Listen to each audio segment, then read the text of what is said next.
audio going here. Okay. Hello everybody. This is Dave. It's about time I did a video. A lot of stuff to talk about. I'm going to try and cram it in here as fast as I can. I think I got half an hour recording time. So, first of all, I bought a 1950s Tremolo block. The guy had it posted for a semi-reasonable price, and I've been kind of wanting one of those for a long time. And so I bought it, and it just opened up this huge, nasty rabbit hole. I mean, Jesus! First of all, I tried to, stay there. I tried to find an actual video of somebody using a vintage 50s tremolo block and putting it in their Strat in a before and after video. And I couldn't find anything. I just found guys selling these tremolo blocks, you know, and labeling them like a 1962, a 1980, a 1950, or something like that. And from what I could tell, none of these guys had done any metallurgy on them at all. They were just whacking some stuff together, you know, drilling it out, and nothing. There's no actually documented anything about the metal. And I've seen all these videos of these guys going on and on and on about, you know, how they made their guitar sound better with a brass tremolo block. Brass? They didn't have that in the 50s. I don't know if they ever did. You know, are they making this stuff up, or I don't know. It's another kind of marketing deal, and no real research, nothing, no reverse engineering stuff. And you know what Strat do you really want? You want an original 1950s Strat. You don't want just to put some random metals in there and make your guitar sound better. And on top of that, you know, everybody misses the reality of a vintage 50 Strat. Because I owned one in 1968. I paid $200 for it. It wasn't bright, it wasn't harsh, and you know, all you could get in strings then was Gibson strings, and they're like 18 gauge or something like that, really thick. And I didn't know anything about setups on Strats, and I couldn't play it. I mean, my hands are small, and I got rid of it. It was really warm. I never had a really good, decent amp, and I just didn't get any great sound out of it. It was pretty dark, to be honest. But I got rid of it, and now they're worth $1 billion, you know. All this greed that's going on is just ridiculous. So, nobody talking about the metallurgy. Well, guess who knows about metallurgy, you know, from the 50s? Because that's, PAFs are full of it. So, you need a couple metallurgy tools to learn what the real thing is. And I have a couple tools, and I'm not going to tell you what they are. You know, Jesus, you know, if you want to know something, work for it. Don't just, you know, go on some forum and read that, you know, Joe Smith made his Strat sound better because he put a big chunk of brass in it or something like that. That's not real. You know, I'm not putting it down. I'm all about authenticity. And, you know, I've got this reissue Strat I bought from Fender in about 1990 or something like that. It is a terrible guitar. It was harsh. And here's something. This is the neck I took off of it. Look how shiny this is. It's like they dipped it in lacquer for a week, pulled it out. And you look on the back, and Fender didn't even make this neck. So, you know, I remember my Strat. The neck had no finish on it. And when Leo Fender set up G&L, I have one of those. Sadly, people lost interest in them. His necks didn't have finish on them either, you know. He knew what he was doing. I guess Stratocasters fell out of, you know, from the fanboys. They didn't want him anymore, you know. And then Stevie Ray comes along. As far as I know, maybe he got the Strat I had. I don't know. So, you know, I made a set of Stratocaster pickups with 1955 HF wire. And that stuff doesn't even exist. And as far as I know, I probably have the last 2 rolls of that stuff. And, you know, so you want a set of those, it's going to cost you probably $3,000. So I'm not going to let that stuff go for cheap anymore. And actually, a couple months ago, I rewound 2 real dead Stratocasters pickups from 1955. And taking the wire off, actually some other pickup guy rewound them, and the owner said, no, these aren't it at all, no deal.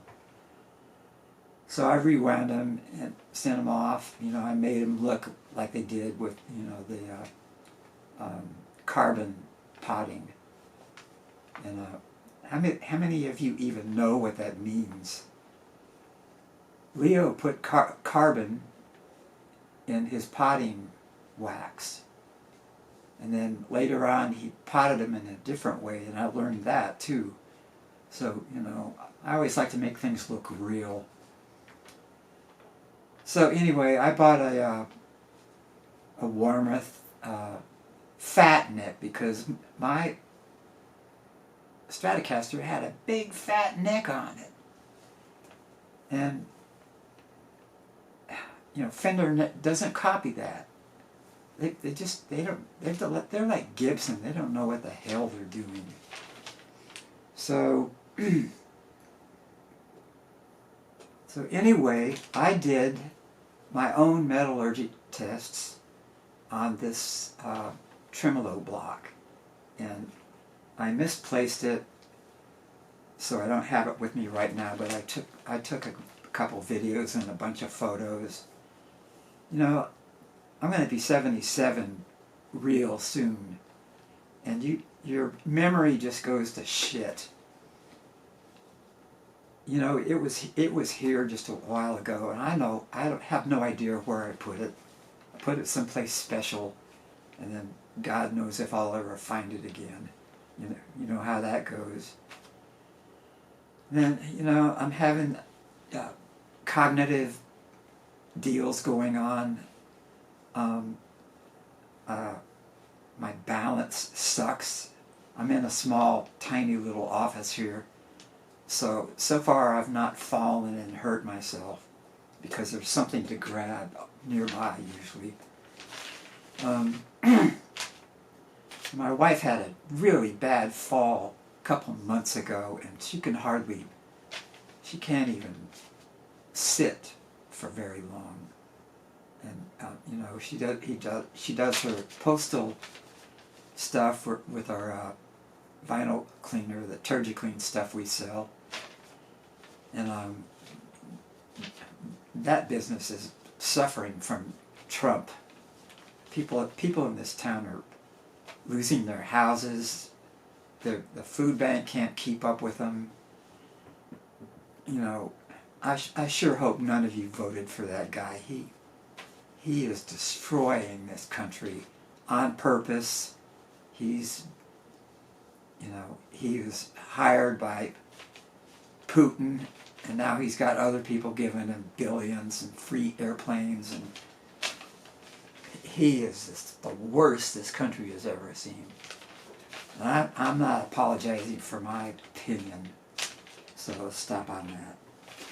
So, so I put the fat neck on my guitar with rosewood, like mine had, and it completely changed the sound of the guitar. It actually had some character and wasn't breaking glass like the crappy Gibson one was.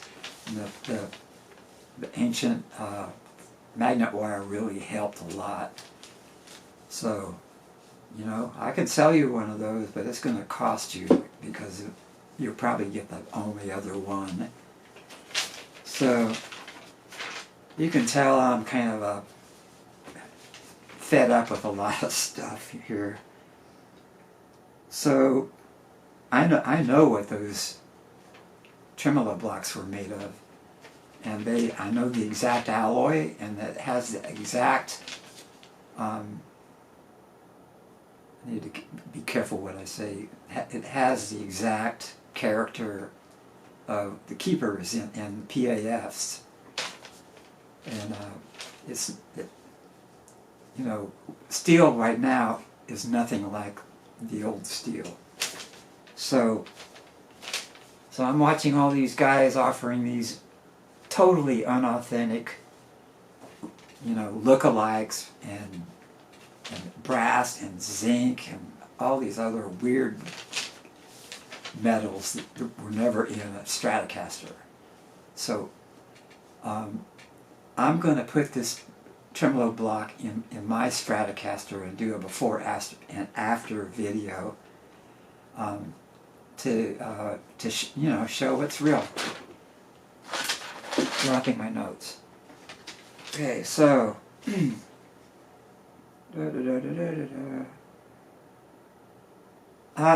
know, I've been going through some really tough stuff. Most of the teeth on this side of my mouth got pulled, and I have to wait months before they can do anything about it, and probably won't be able to afford it. And that was a nightmare, and then I had to go back to the cataract people because I found out that my bad eye, you know, it has scar tissue all over the retina. And I found out they can peel that. So I've got an appointment to go and see if they can do anything, but the cataract guys said it won't fix anything, but you should do it anyway. So I'm dealing with that and only being able to eat on my right side, and I'm down to 150 pounds. Trying to eat as much as I can, and I'm not a foodie. I don't like to sit around and eat all day, and you know, I weighed 150 pounds when I was 18, and here I am again. So I lost a lot of production time dealing with all this stuff, where I couldn't work on pickups, and I'd been selling prototypes to get by. Okay.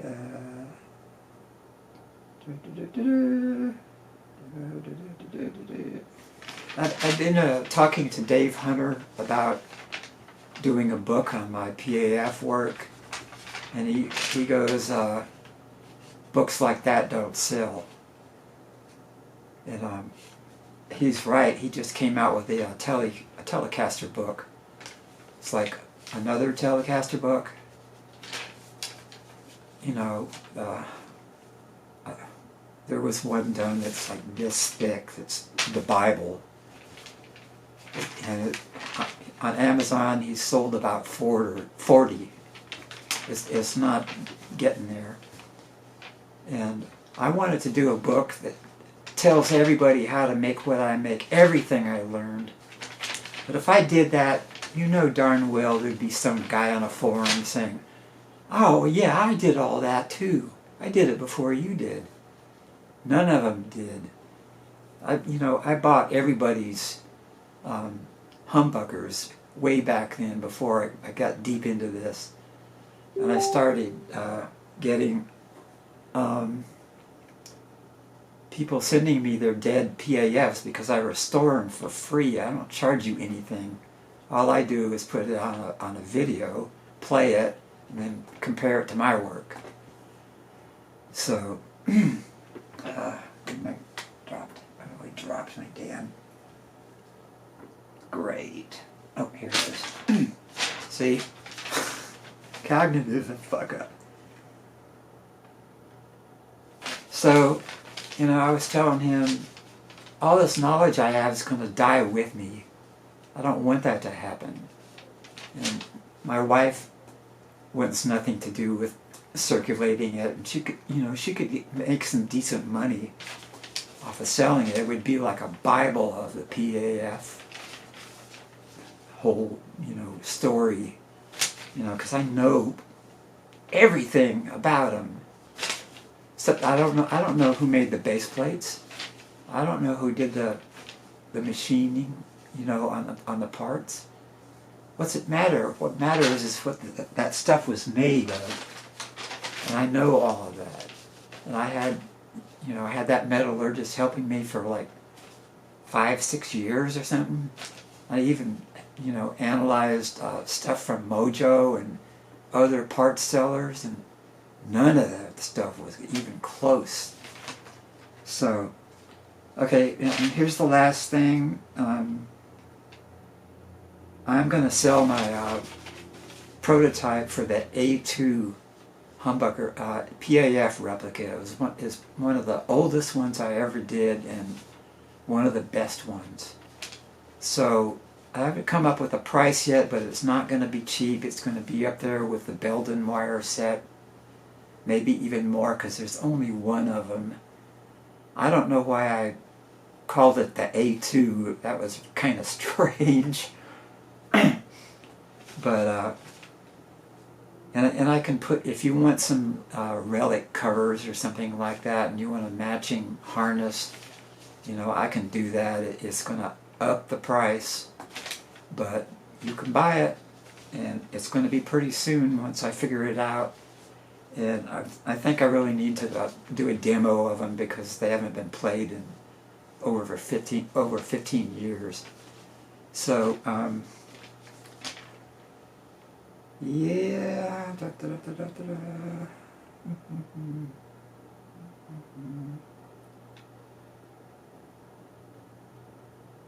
Anyway, I've cleaned up all my organizing all my vintage wire. I found another 42 gauge roll of red poly. That stuff sounds even better than the plain enamel a lot of times. So if you're interested in it, contact me. You can email me at sdpickups@comcast.net. Drop me an email if you're interested. This stuff usually sells within 3 days, after I post it on YouTube. And anyway, I think that's about it for now. I hope that this all recorded. I'm not sure I have enough left on this SD card. So thanks for watching. Doing the best I can. I've got some ideas. I've got like a huge amount of this wire that is really close to the Belden wire, and I'm thinking about doing downscaled versions of that, where without, relicking the covers and making everything look real.